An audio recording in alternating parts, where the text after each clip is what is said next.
Berita terakhir Tribuners, 4 titik kebakaran melanda Bula, satu lokasi di dekat kampus diperkirakan capai 3 hektar. 4 titik kebakaran terjadi di wilayah Kota Bula, Kabupaten Seram bagian timur atau SBT Maluku, Selasa 11 Agustus 2026. Di antaranya kawasan PT Carles Petroleum Seram Limited, Kelapa II, Assalam, dan Desa Sesar, tepatnya di dekat kampus STKIP Hunimua.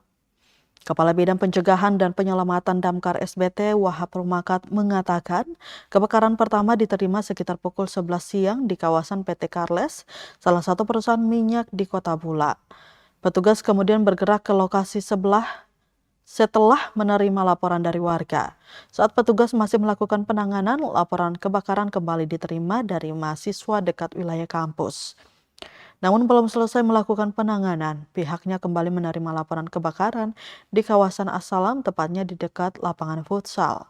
Wahab menyebut salah satu lokasi kebakaran memiliki area yang cukup luas, bahkan luas lahan yang terdampak api diperkirakan mencapai sekitar 3 hektar karena api menyebar cukup luas. Damkar SBT juga menghadapi kendala dalam proses pemadaman karena keterbatasan mobil suplai air. Menurut Wahab, saat ini mobil suplai yang tersedia hanya 1 unit sehingga menjadi kendala seketika kebakaran terjadi di beberapa lokasi secara bersamaan.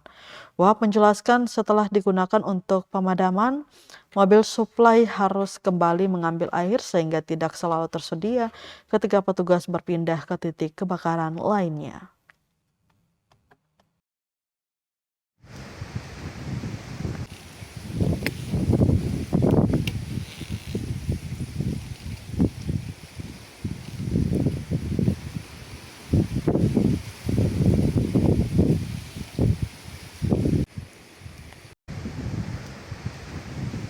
Hari ini mulai dari jam 11 di PT Sipik, salah satu perusahaan minyak, Kalves, salah satu perusahaan minyak di Bula. Kemudian setelah kami menuju ke TKP, api tidak terlalu ini karena kami menerima laporan dari warga. Kemudian setelah itu ada laporan dari mahasiswa di kampus Torrens, kami ke sana. Setelah tiba di tempat, ada laporan lagi dari Assalam 2 dekat lapangan futsal. Kami ke TKP juga, sementara kami melakukan pendinginan sedikit. Setelah itu kembali lagi ke sini ya. Di sini yang cukup luas sekali.